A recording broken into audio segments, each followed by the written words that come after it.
Chers téléspectateurs du micro du Pasteur Bobo, partout où vous êtes, on vous dit bonjour ou bonsoir. Ça dépend de l'heure à laquelle vous nous regardez. Vous êtes de plus en plus très nombreux à pouvoir nous suivre. Aujourd'hui, avec nous, nous avons le docteur Mamaï, Maseka Mamaï. Avec lui, on va essayer de parler. On parle de diaspora et santé. Diaspora et santé. Bonjour, docteur. Bonjour, Pasteur Bobo. On vous suit partout à travers le monde. Comment vous vous portez? C'est la question que vous, les médecins, vous nous posez. Mais moi, je vous la repose. Je me porte bien, Pasteur Bobo, sauf que c'est l'actualité du pays qui nous dérange un peu en nous donnant un peu des insomnies. On ne sait pas où va le Congo. Nous, on dit un peu de diaphragme. Oui, on peut, évidemment. On en consomme d'ailleurs, parce que quand on suit l'actualité du Congo, à la fin, on a des maux de tête et puis on ne sait pas quoi en faire.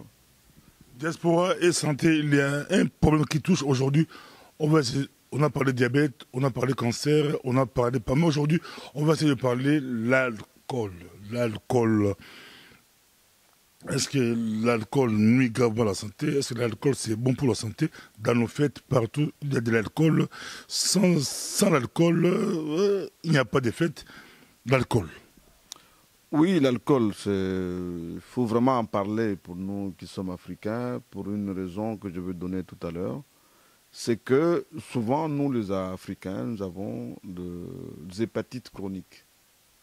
Avec l'eau de pluie que nous avons consommée, beaucoup, quand vous allez dans les hôpitaux, on vous dira, oui, monsieur, vous avez des anticorps contre une hépatite, soit B, soit C. Alors évidemment, nous portons cette hépatite-là toute la vie. Alors s'il faut en plus venir ajouter encore l'alcool, qui est quelque chose qui est très toxique pour le foie, ça peut expliquer un peu la raison pour laquelle je voudrais qu'on parle de l'alcool chez les Africains aujourd'hui. L'alcool chez les Africains. L'alcool c'est bon ou c'est mauvais? On vous donne la parole. Donc c'est bon ou c'est mauvais l'alcool?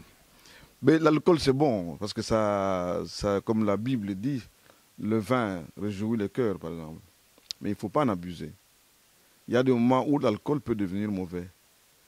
Pour la raison que j'ai donnée tout à l'heure. Quand il y a un alcoolisme chronique, là, nous exposons un peu notre foie à l'alcool et à la limite, ça peut se transformer en des pathologies comme on appelle la cirrhose. Si pas la cirrhose, ça peut aussi donner des cancers. Et avec comme facteur de risque, comme j'ai dit tout à l'heure, l'hépatite B que nous avons de façon chronique, mais sans aucune manifestation extérieure. Quand vous faites des statistiques de tous les Africains qui font de mise au point, des prises de sang dans les hôpitaux, vous verrez bien qu'on vous dira oui, anticorps contre l'hépatite B positif. Mais la personne n'est pas malade. Alors, si maintenant vous venez ajouter encore de l'alcool de façon chronique ou de façon abusive, parce que quand vous en prenez petit à petit, il n'y a pas de problème. Mais quand vous en prenez de grosses quantités, parce que j'ai connu des Africains qui ne boivent plus de l'eau, en disant oui, ils ont bu trop d'eau. Maintenant, tout ce qu'ils savent, c'est boire de l'alcool. Et vous en connaissez d'ailleurs, hein, dans la politique, nous avons perdu beaucoup d'éminents politiciens au Congo à cause de l'alcool. Parce que dès qu'ils sont arrivés après l'indépendance, après le départ des Belges, nos politiciens ne buvaient plus de l'eau. Beaucoup étaient dans l'alcool, et l'alcool fort. Par exemple, des whisky, des liqueurs fortes. Alors quand vous en prenez pendant 10 ans ou même 20 ans, au bout de ça, évidemment, vous attrapez ce qu'on appelle la cirrhose. Et beaucoup sont morts de cirrhose. Comme vous dites, on va y arriver. Quand vous dites ici on parle scientifiquement parlant, c'est nouveau médecin, scientifiquement parlant, l'alcool, ce n'est pas mauvais. Non, c'est-à-dire quand vous en prenez des petites quantités, par exemple un verre de vin en mangeant, ça, il n'y a pas de problème. Mais vous voyez bien que quand vous allez à Matongé, par exemple, vous verrez que notre commerce le plus important, c'est l'alcool. Les gens vendent, il y a des bistrots, les gens vendent l'alcool, les gens s'enivrent. Et malheureusement, il n'y a même pas de soutien, on ne fait pas de contrôle des fois. Et puis, parfois, les gens ne mangent pas, ils ne font que boire. À la limite, évidemment, nous détruisons notre foie. Et le foie peut se transformer en une cirrhose. Si on prend un verre par jour. Si on prend un verre par jour, je pense que ce n'est pas un problème, en mangeant. Parce que le manger va contrebalancer un peu la toxicité de l'alcool. Mais si on ne prend que l'alcool du matin au soir, je vous assure, il suffit de voir les alcooliques, vous les verrez d'abord, ils sont maigres. Ils sont maigres, ils ont des gros ventres. Ils ont une espèce de pyramide avec des gros ventres, avec des petits pieds. Donc là, ça ne va pas. Donc l'alcool sans manger, ça peut provoquer autre chose que le but pour lequel nous prenons l'alcool. Parce qu'en fait, l'alcool est pris dans un but de jouissance. Alors évidemment, si c'est pris en petite quantité, il n'y a pas de problème. Mais quand c'est pris en oubliant qu'on doit manger, qu'on doit dormir, parce qu'il y a des gens qui ne font que ça, alors là, évidemment, ça devient toxique. Est-ce que nos ancêtres, à l'époque, interdisaient l'alcool parce qu'eux aussi buvaient? Nos ancêtres buvaient, mais ils ne buvaient pas tout le temps. Et puis nos ancêtres mangeaient très bien. Et puis, un argument très important, c'est le sommeil. Nos ancêtres ne dormaient pas à minuit. Nos ancêtres dormaient à 19 heures. Aujourd'hui, même ici en Europe, quand vous allez dans des villages, vous verrez à 20 heures, il n'y a plus personne dans la rue. Tout le monde est parti dormir. C'est ce que nos ancêtres faisaient. À 19 heures, ils partaient dormir et ça, c'était beaucoup pour leur santé. Ils pouvaient même ne pas manger, comme disent les Français. Celui qui dort dîne. Donc, ils pouvaient dormir de 20 heures jusqu'à 6 heures. Donc, c'est vraiment un élément très, très capital pour nos ancêtres, pour leur santé. Non seulement ils dormaient avant, mais ils mangeaient très bien. Alors, non seulement ils mangeaient très bien, leur hygiène était vraiment tout à fait contrôlée. Vous voyez, il n'y avait pas beaucoup de mouches à l'époque. Il n'y avait pas beaucoup de moustiques à l'époque. Donc, toutes ces maladies qui sont arrivées avec la civilisation n'existaient pas à l'époque.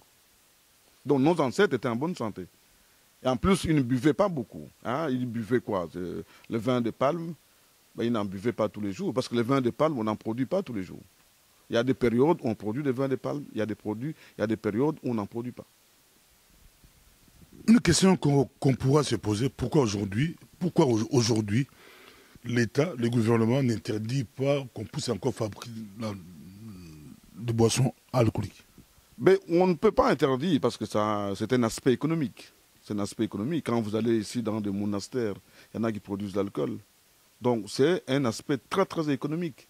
Vous savez, une brasserie, une ville comme Leuven par exemple, avec la brasserie Maz, Jupiler, tout ça, si vous interdisez ça, vous mettez les gens au chômage. Donc c'est tout à fait anti-économique. Alors évidemment, l'État laisse ça au libre arbitrage. Donc chacun doit choisir quel est le bon côté et qu'est-ce qu'il doit faire.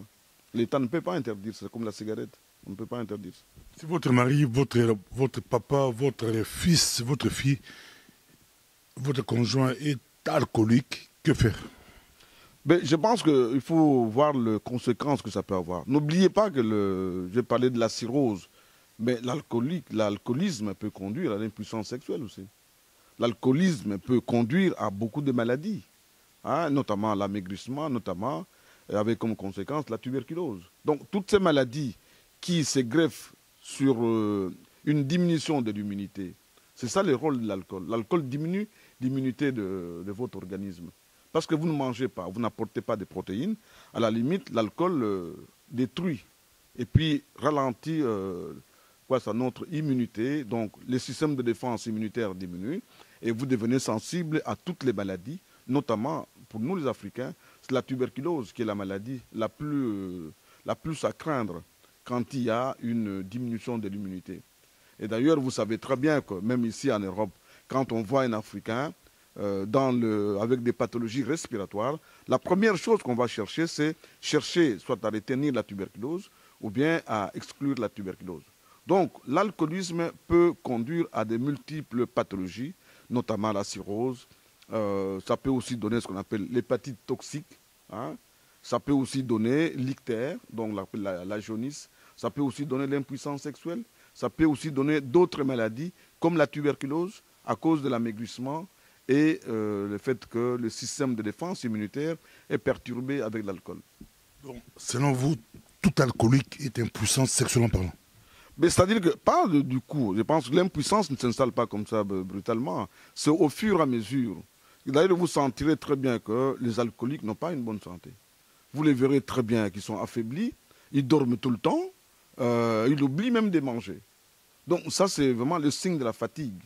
Hein, l'alcoolisme, ça abîme les organes et ça donne la fatigue, une fatigue extrême qui peut conduire effectivement à beaucoup de maladies. Qui peut conduire ou qui conduit certainement. Oui, certainement, certainement. Quand vous en prenez beaucoup, au bout de 5 ans par exemple, comme j'ai donné l'exemple, je ne vais pas citer les noms, mais je connais des gens non politiciens, après l'indépendance, qui n'ont plus bu l'eau, qui ne buvaient que l'alcool. Et au fur et à mesure, on vous dira, voilà, il a été transporté en Europe parce qu'il a une cirrhose. Et dès qu'il arrive ici, c'était pour ne plus revenir. Hein, surtout que la cirrhose ne fait pas mal, sauf qu'on a un gros ventre, on a un gros foie. Quand vous arrivez à ce stade-là, effectivement, ça devient un peu dramatique. Soit qu'on doit remplacer le foie, on fait ce qu'on appelle des greffes de foie, soit qu'on doit chercher d'autres solutions. Quelqu'un a dit, je suis alcoolique, mais de temps à autre, je prends du Viagra. Oui, le Viagra, là aussi, c'est un peu... Mais justement, c'est ça. Donc Alcoolique et Viagra. Oui, justement. Donc ça, c'est une des conséquences. Parce que l'alcoolisme conduit à l'impuissance sexuelle. Alors évidemment, pour se contenter de ce plaisir-là, les gens prennent le Viagra. Mais vous savez, le Viagra ne se prescrit pas comme ça. C'est un médicament qui est très dangereux. Parce que pour le prescrire, il faut faire un examen, notamment au point de vue cardiologique. Parce que vous savez qu'il y a eu des gens qui ont fait des arrêts cardiaques pendant les relations sexuelles. Donc il faut en prendre avec beaucoup de précautions. On le suit partout à travers le monde, diaspora et santé. Diaspora et santé, l'alcoolisme, ça touche, ça touche. D'autres l'appellent le jus de maïs. Jus de maïs, on dit que ça a commencé depuis l'époque de nos ancêtres docteurs. Il y a même des chansons que vous connaissez très bien. On dit Dogotolo Apek Sanga Masanga. C'est Pongolo qui a chanté, je crois, Pongolo. Dogotolo Apek Sanga Masanga, Dogotolo Pe Akufaka. Vous-même, les médecins, vous buvez et vous nous dites qu'il est interdit de boire. C'est compliqué, docteur. Non, les médecins qui boivent, d'abord, ils sont rares. Je pense que ceux qui ne font que boire seulement. Rare, docteur. Ceux qui boivent seulement sans manger, ils sont rares. Je pense que tout médecin qui connaît bien la physiologie et l'importance de l'alimentation doit boire en mangeant. Mais quand vous ne prenez que l'alcool en oubliant de manger, là, ça devient en toi une erreur. Et ça peut conduire à beaucoup de complications. Alors, quand Pongolov chante Docteur, tout ça, c'est vraiment, c'est une belle chanson. Mais sur le plan moral, je pense que ce n'est pas instructif. Ce n'est pas instructif. Parce que ce n'est pas parce que le médecin vous interdit de boire, que lui, il boit, que vous devez boire. Parce que la santé de chacun est individuelle. Hein? Le médecin, c'est quelqu'un qui a des moyens, qui mange très bien. Donc, il peut boire sans aucun problème. Et moi, je parle des Africains. Je parle des Africains qui, nous mangeons très mal, nous dormons très mal. Nous avons aussi une hygiène qui n'est pas tout à fait au top. Donc, tous ces facteurs font que nous sommes déjà fragilisés du point de vue sanitaire. Nous sommes fragilisés. Vous savez, par exemple, quand vous prenez les gens qui viennent du Congo, vous faites des gouttes d'épaisse. Il y a des gens qui sont en bonne santé, mais qui ont la malaria qui circule. Alors, si en plus de ça, vous ajoutez l'alcool, vous êtes en train d'aggraver un peu la situation sanitaire de votre frère, de votre soeur ou de votre épouse. Donc je pense que l'alcool, nous devons vraiment en tenir compte. C'est ça qu'on appelle la santé publique. Santé publique. Hein, pour éviter que certaines maladies nous arrivent, nous devons donner des conseils.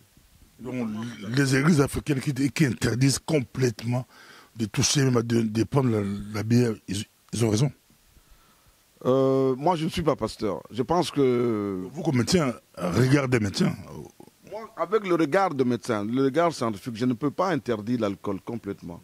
Mais tout ce que je peux dire aux gens, c'est de faire attention. Surtout que, pour des raisons que j'ai données, si vous venez d'Afrique, que vous avez une hépatite B ou une hépatite C, par exemple, donc vous êtes déjà fragilisé. Alors, si vous ajoutez en plus l'alcool de façon chronique, sans manger, de façon indisciplinée, là, évidemment, vous êtes en train de vous suicider. Et c'est tout à fait normal qu'à la fin des fins, on vous dira, oui, mesdames, messieurs, vous avez une hépatite alcoolique, ou bien vous avez une cirrhose, et là, ça devient un peu plus compliqué. Ça a commencé quand l'alcool, c'est des questions qu'on se pose. Devant nous ici, on voit quelque chose de là, hein, des Mongos, ça date des années 1900, avant l'indépendance. Donc les tribus Mongos, le Tribimongo, ça c'est un don qu'on nous a donné, c'est un Belge. Un Belge, soit ses parents ou ses grands-parents étaient au Congo vers les années. Donc, mais c'était lors des mariages. Lors des mariages, pour doter la fille, prendre la femme, la famille du mari apportait ça pour avoir la femme. Aujourd'hui, les gens donnent 2 000 euros, 4 000 euros, 5 000 euros. Déjà à l'époque, c'était. Il fallait avoir ça. Et puis c'est des familles riches pour avoir la femme. Mais dans ces fêtes-là, il y avait vraiment la boisson. Comment vous pouvez dire par rapport à nos mariages, dans ces fêtes-là, les gens buvaient à gogo et il fallait un symbole. Pasteur Bobo, je ne parle pas de la boisson lors des festivités. Hein, là, c'est une fois. Quand on dit, par exemple, boire à Noël ou à Bonne Année, c'est une fois qu'on boit et puis c'est tout. À gogo. Moi, je parle de la boisson, l'alcoolisme chronique. Hein, vous allez à Matongé, par exemple, ou bien au Château Rouge à Paris, vous allez voir des Africains qui sont là du matin au soir, ils ne font que boire. Ils ne savent même pas où est-ce qu'il faut aller se servir pour manger. Donc, ils boivent, ils boivent, ils boivent. Et la conséquence, c'est quoi? C'est l'amaigrissement. Et cet amaigrissement va se traduire par d'autres maladies, notamment ce que j'ai dit tantôt, la tuberculose, hein, des maladies parfois bêtes, la cirrhose ou même les cancers du foie. Donc, c'est des choses qu'on peut éviter en prenant soin de voir un peu qu'est-ce que nous devons faire avec l'alcool. Hein, vous savez, l'alcool, c'est comme l'argent, c'est des trucs à double tranchant. Hein, quand vous en prenez modérément, ça ne vous pose pas de problème. Mais quand vous ne faites que ça, là, ça devient un problème. D'autres disent que si je n'ai pas bu, je me sens très mal. Il faut boire. Si je n'ai pas bu, ma santé n'est pas bien. Tout à fait, tout à fait. Donc, l'alcool, quand vous avez un alcoolisme chronique, quand vous arrêtez brutalement, vous pouvez me devenir fou. Hein? Fou, carrément. Carrément, oui. Donc, vous avez un comportement, vous devenez agressif. Ce qu'on appelle le sévrage alcoolique. Donc, quand vous devez arrêter l'alcool, vous devez le faire progressivement. Et éventuellement avec un médecin. Aujourd'hui, il y a des médicaments qu'on donne pour accompagner votre arrêt de l'alcool. Vous ne pouvez pas arrêter brutalement. Sinon, vous faites ce qu'on appelle un sévrage alcoolique. Et dans le sévrage alcoolique, le patient peut devenir agressif. Il perd le contrôle. Parce que c'est comme des toxicomanes, hein, qui, en quête de la drogue, peuvent faire n'importe quoi, peuvent même voler. Vous savez, ici en Europe, ici en Belgique, il y a une vingtaine d'années, il y a un jeune homme qui a tué une religieuse à Anderlecht pour 500 francs congolais, francs belges. Parce qu'il devait chercher l'alcool, mais plutôt la drogue. Et comme il n'en trouvait pas, il a vu une sœur, il a demandé l'argent, la sœur n'avait rien, et cette sœur-là a été tuée. Donc, ce n'est pas des choses qu'on invente. L'alcoolisme, il faut l'arrêter vraiment sous même surveillance médicale. Si vous l'arrêtez brutalement, ça peut donner ce qu'on appelle un sévrage alcoolique. Et c'est comme ça que les gens disent, oui, Ngasogi n'a mérité, je ne me sens pas bien. On nous suit partout à travers le monde. Nous vous rappelons que c'est le docteur Mamaye. Si chez l'homme, c'est l'impuissance sexuelle et les femmes alcooliques. Mais les femmes, d'abord, vous savez, il n'y a que maintenant que les femmes commencent à boire. Dans les années avant, la femme était dispensée de la cigarette, hein? La femme était dispensée de l'alcool. Les femmes ne boivent pas beaucoup d'alcool. C'est avant mai 68. Même avant, même dans l'histoire, même ici en Europe, dans l'histoire même, quand vous demandez l'alcoolisme, c'est quelque chose qui concerne surtout les hommes. Les femmes ne sont pas très, très alcooliques. Même maintenant, on commence à voir des femmes qui commencent à fumer, mais à l'époque, les femmes ne fumaient pas. Donc c'est une pathologie qui est essentiellement masculine, pour une simple raison, parce que très souvent, ce sont les ouvriers ici en Europe. Ce sont les ouvriers qui buvaient, hein, qui allaient travailler, et pour diminuer le stress du travail, ils se compensaient dans l'alcoolisme. Vous allez par exemple en Afrique du Sud, vous allez même à Lubumbashi, vous allez voir combien les mineurs qui vont dans les mines quand ils descendent. Première chose, c'est quoi? C'est aller chercher l'alcool. Parce qu'ils font un travail très, très stressant.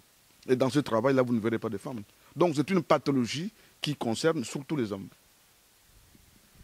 En mangeant un peu de vin, en mangeant, c'est bon ou c'est mauvais? D'autres disent que bon, un peu de vin, quand tu manges, ça fait du bien au corps.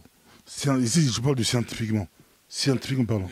Scientifiquement parlant, quand vous lisez les études françaises, on vous dit oui, le vin peut donner un peu d'effet positif pour la santé. Mais l'effet positif n'est pas du tout marqué. On dit seulement qu'un peu de vin en mangeant, ça fait du bien. Mais il n'y a rien qui a été prouvé.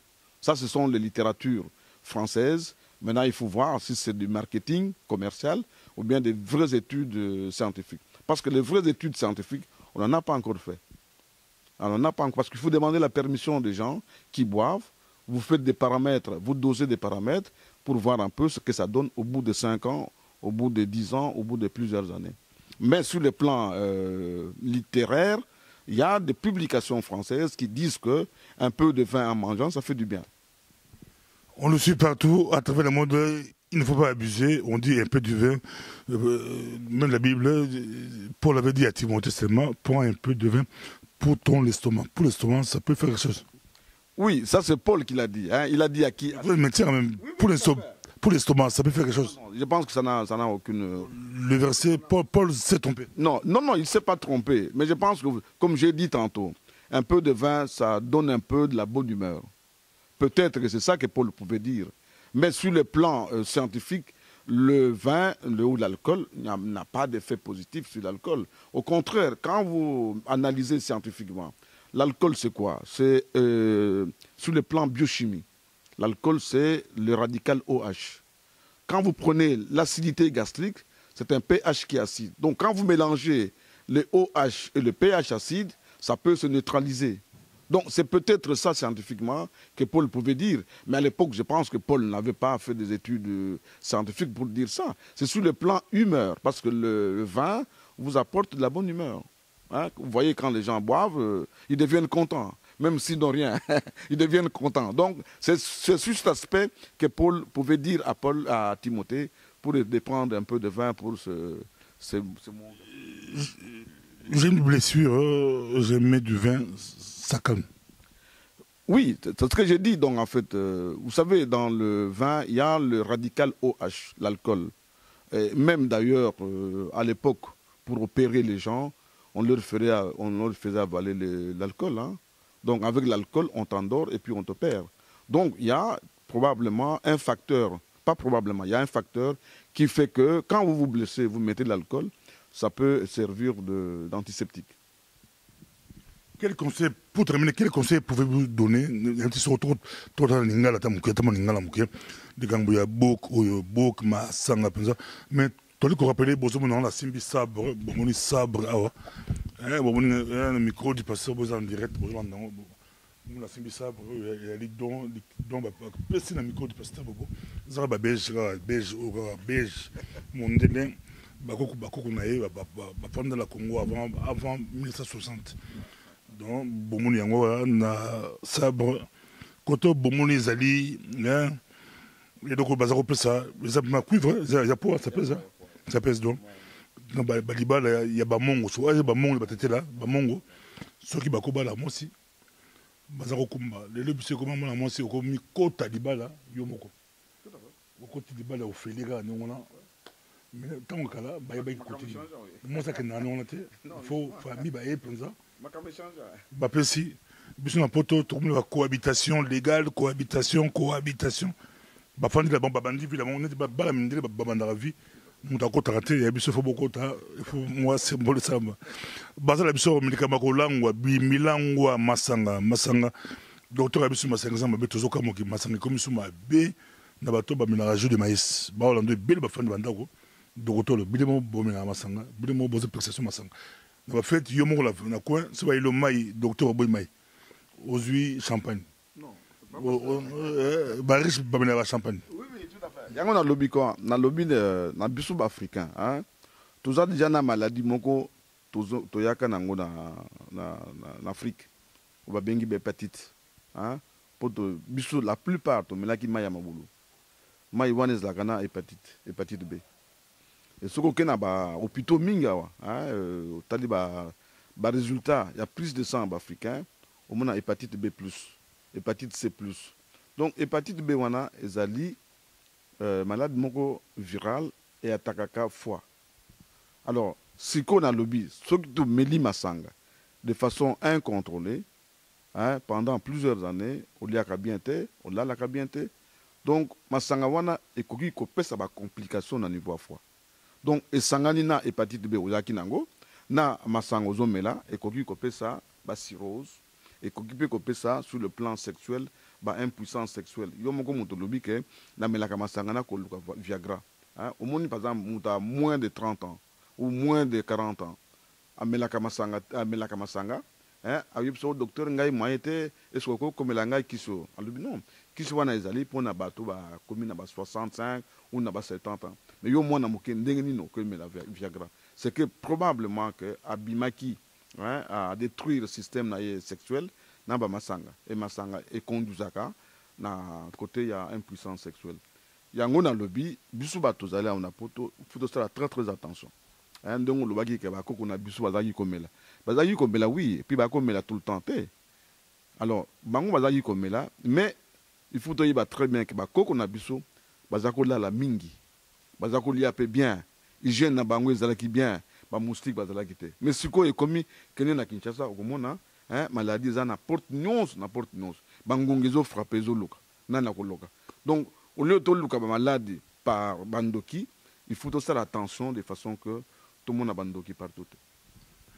Bato ya jus de maïs bali ko ndebso bato ya jus de maïs ne to zonga mo le poto mo pe na public lebso mo mondele pasali azula ndebso to zonga le poto mais question penza ya lingala on a la tuna yo pour la bande sur notre public ya lingala avant to zonga le poto mais je peux la poser aussi en français bolim biso parce que pembe lebso ne bali ko ndebso en direct c'est un micro du pasteur Bobo docteur. Donc pour vous les hommes nous suivent, l'équipe, ils se disent staff jus de maïs. On le suit. Et ils boivent toujours. Donc, vous leur dites que l'alcool conduit à l'impuissance sexuelle. Or, ici en Belgique, on voit des publicités où si tu prends, les hommes savent pourquoi. Il y a une publicité où on dit si tu prends telle boisson, ça donne la force sexuelle aux hommes. Les hommes savent pourquoi. C'est-à-dire, pas pasteur, au moins, ce qu'on me dit, masanga, na instant wana, au zakana moi makasi moko. Donc, ce qu'on me dit, masanga. Le poteau, parce que. Le poteau, hein. Donc, quand vous prenez l'alcool, l'alcool peut être un excitant aussi, sur l'instant même. Donc, ça, je peux comprendre que les gens disent oui, les gens qui prennent les jupulaires, les hommes savent pourquoi. Donc ça, c'est tout à fait raisonnable.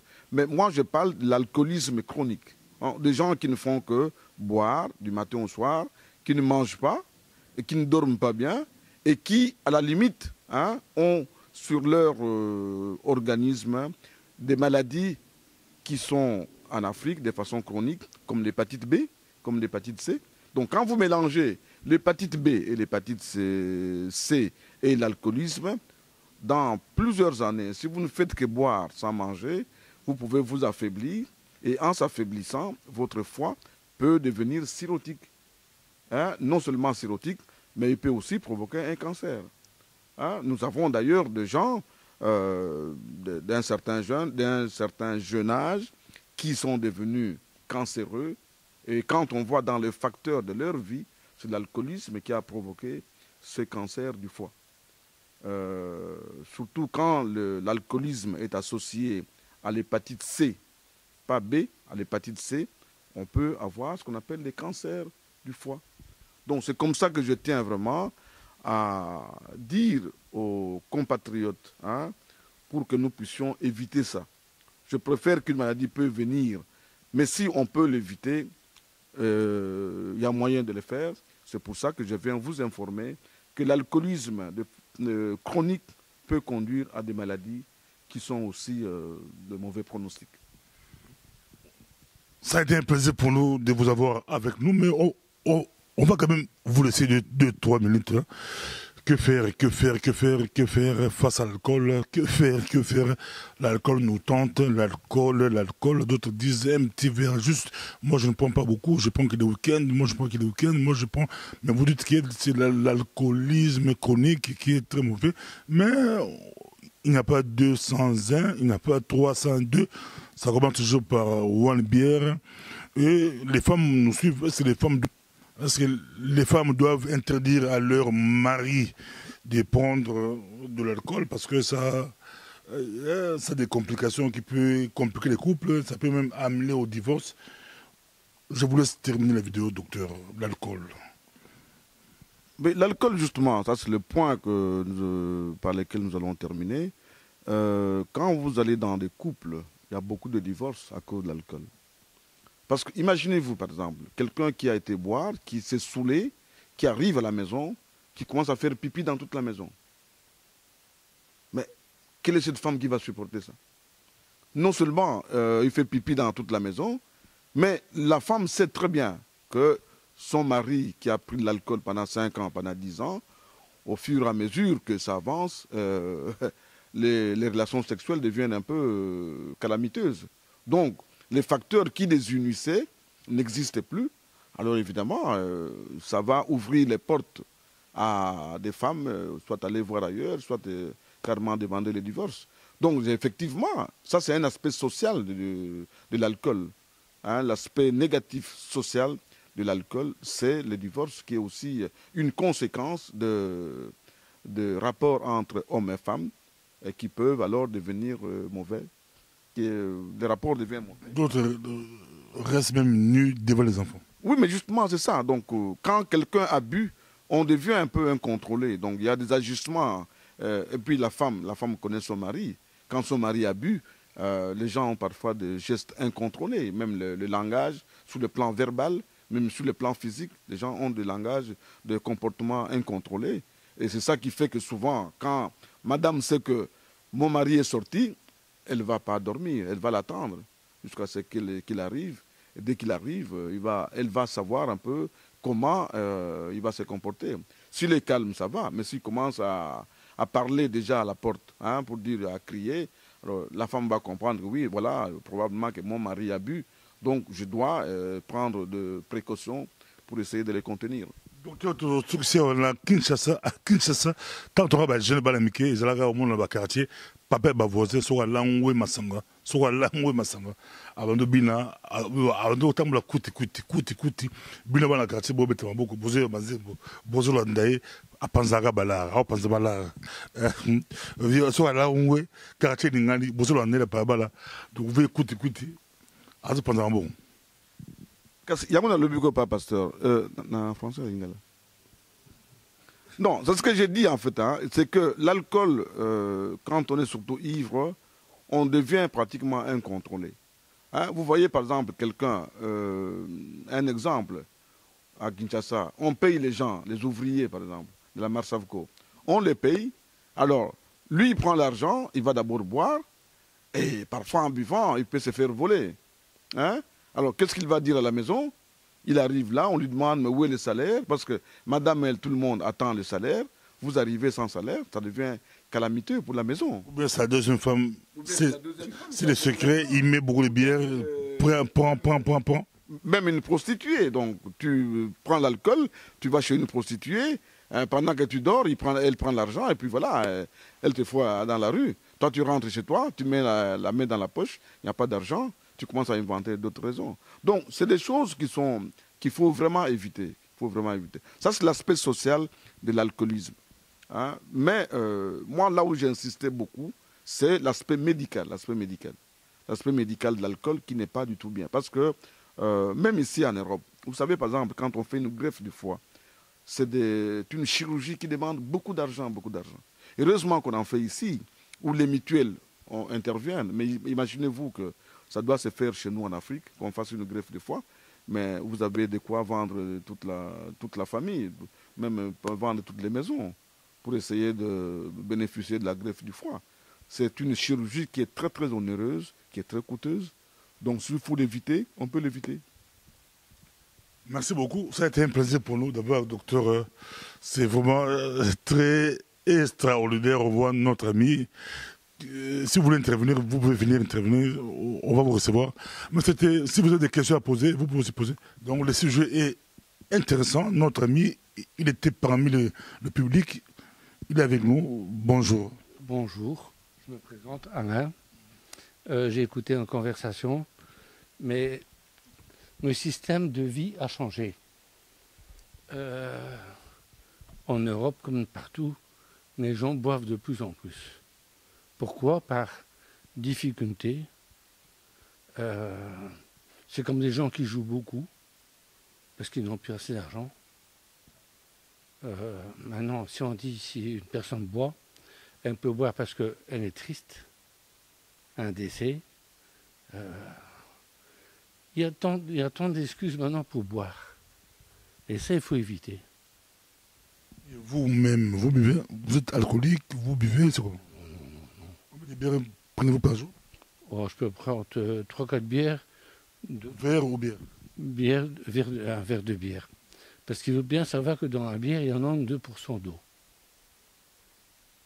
C'est juste une simple bière. Hein. Combien d'alcool? Pas beaucoup. 4, 5. Mais par contre, ce qui est très dangereux, c'est les whisky, cognac. Tous ces alcools forts sont dangereux. Oui, liqueurs sucrées. Surtout pour le diabète.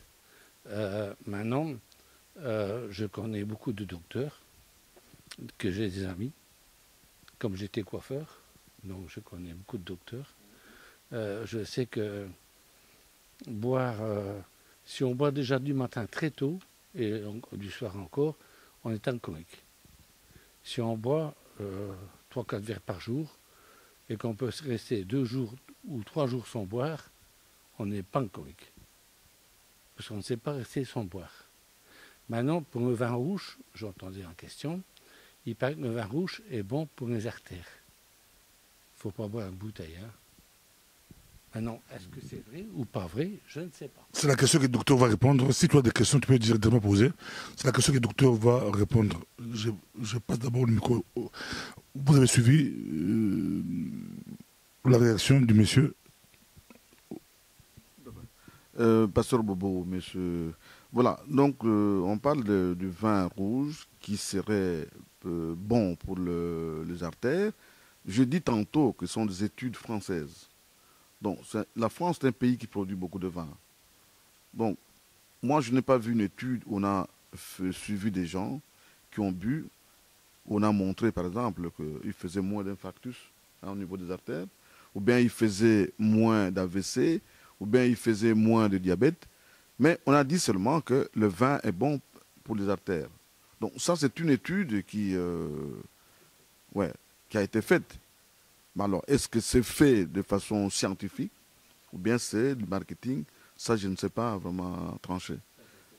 Ouais. Donc ça, on ne sait pas trancher malheureusement. Mais on se contente de dire que le vin est bon pour les artères. Donc, ouais. Mais quand je dis qu'aujourd'hui, le mode de vie a changé. C'est la souffrance qui fait que les gens boivent beaucoup. Et les femmes aussi. Et les femmes aussi, hein. Il dit et les femmes aussi. Tout à fait. Donc, c'est ce que j'ai dit tantôt. J'ai dit que dans le temps, les femmes n'étaient pas dans l'alcool. Mais aujourd'hui, comme on trouve notamment beaucoup de divorcés, comme on trouve beaucoup de femmes qui sont au chômage, comme on trouve... La femme a pris pratiquement la place de l'homme. Parce qu'avant, c'est l'homme qui travaillait. Aujourd'hui, la femme est venue dans le système de travail, donc elle subit les mêmes choses que l'homme a subi dans le temps. Et la conséquence, c'est quoi? On voit des femmes qui fument, on voit des femmes qui boivent, on voit des femmes qui... Oui, c'est ce que j'ai dit. Oui. Donc, justement, c'est ça. Donc, la femme a pris la place de l'homme, hein, ce qui n'était pas le cas hier, par exemple. Merci beaucoup, monsieur. Est-ce que je voulais intervenir? Hein? Vous avez des amis alcooliques ou dans votre entourage? Non. Non. Ici, peut-être que je ne connais pas, mais non. J'ai connu dans le temps, oui. J'ai un copain qui est mort à 62 ans de boire. Et vous dites qu'il y a beaucoup de femmes qui boivent aussi? Oh oui. Oui. Dans le milieu européen. Vous regardez, hein, beaucoup de femmes boivent. Et pourquoi? Ma femme est devenue indépendante. Donc, elle ne dépend plus de son mari. Et la femme n'est pas heureuse non plus. Elle rentre du travail et elle doit faire son ménage, elle doit faire c'est de trop. Or, elle se met à la boisson comme beaucoup d'hommes pour dans le temps. Je crois que c'était un changement de société. L'alcool a un lien avec le sexe. Ah oui, parce que bon, moi j'ai 69 ans. Hein on peut dire, je connais des gens à 45 ans qui étaient impuissants. 45 ans de boire. C'est triste. Donc, il faut prendre conscience aux jeunes de ne pas commencer à boire comme... c'est ça, on peut boire, on ne peut pas exagérer. Boire n'est pas nocif. Fumer, moi je ne fume pas. Mais fumer, ça peut être nocif aussi. Pire encore que boire. Parce que vous avez plus de cancer de poumon que de cancer du foie. Maintenant, il y a une chose qu'il faut bien comprendre, c'est qu'il faut éduquer les jeunes. Quand vous dites les jeunes, donc, vos parents ne buvaient pas? Non. Bon, je vais vous dire une chose. Ma femme est morte à 51 ans. Elle ne buvait pas, elle ne fumait pas. Elle est morte du cancer. De l'utérus, et après c'était le foie, tout a été pris. Hop. À cause de la chimio aussi. Hein. La chimio a attaqué le foie. Bon, écoutez, et bon. Oui, il y a des cas. Alors, je connais des gens qui ont perdu leur épouse, ou des femmes qui ont perdu leur époux, et qui ont commencé à boire par tristesse. Mais ce n'est pas une solution. On ne retrouve pas la tristesse dans la boisson. On retrouve le chagrin dans la boisson. Ça, c'est différent. Maintenant, vu que j'ai eu un métier, que j'ai contacté des gens pendant 51 ans, j'étais coiffeur 51 ans, donc j'ai connu beaucoup de situations, parce qu'on raconte tout chez un coiffeur. Ça, ne pas oublier. J'ai beaucoup d'amis médecins, je parle souvent avec des médecins et tout. Maintenant, j'ai entendu le docteur. Hein. Sa position est exacte, mais pour les anciens, c'est trop tard. C'est pour les jeunes. Vous êtes d'accord? Il faut éduquer les jeunes. Il faut dire les conséquences de l'impuissance. Il faut dire toutes ces conséquences-là. Ça, il faut les exprimer. Selon vous, les conséquences? Comment? Quelles sont les conséquences? Les conséquences, c'est les conséquences de la vie. La vie a changé. La vie est devenue très égoïste. Ça, il n'y a rien à faire, l'égoïsme est là. L'avenir, il y a pas, les jeunes, ils sont un peu désespérés par l'avenir. Pas de travail. Ils ne savent pas quoi. Je connais des universitaires qui n'ont pas de travail. Ils ont fait des études. Bon. Vous allez dans des universités, qu'est-ce qu'ont fait les jeunes? Eh bien, ils boivent. Voilà. C'est ça qui est dommage. Il y a aussi alcool et divorce. Encore le divorce, ça c'est différent parce que... C'est lié? Non, je ne crois pas. C'est lié, ça peut être lié. Mais je crois que dans les deux cas, que ce soit la femme ou l'homme, après un certain temps, il y a une lassitude. Alors s'il y a la boisson tout près, alors c'est foutu. Je ne sais pas si le docteur est d'accord avec moi. Merci beaucoup, merci beaucoup. Rappelez-nous votre nom, on vous suit pour ceux qui viennent d'arriver. Alain. Monsieur Alain, je pourrais dire d'Estombec. Oui. D'Estombec. Merci beaucoup. Docteur Mamaï, est-ce que vous avez des questions à poser ou directement répondre? Parce que lui, c'est autre civilisation, autre mentalité, bien que nous habitons aussi, on pourrait dire ces questions culturelles. Il dit que leurs grands-parents ne buvaient pas. Aujourd'hui, c'est vraiment la boisson. Oui, je suis tout à fait d'accord. Hein. Je suis même content de son témoignage. Quand il dit, par exemple, qu'il a connu quelqu'un qui avait une impuissance à 40 ans, qui avait 40 ans.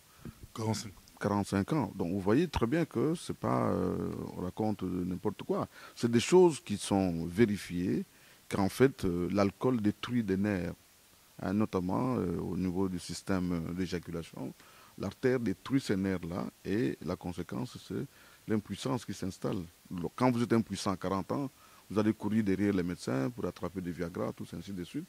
Mais ça devient aussi quelque chose d'un peu embêtant, quoi. Et même pour la femme, d'ailleurs. La femme va mal prendre ça, quoi. Donc, je suis vraiment content de son témoignage.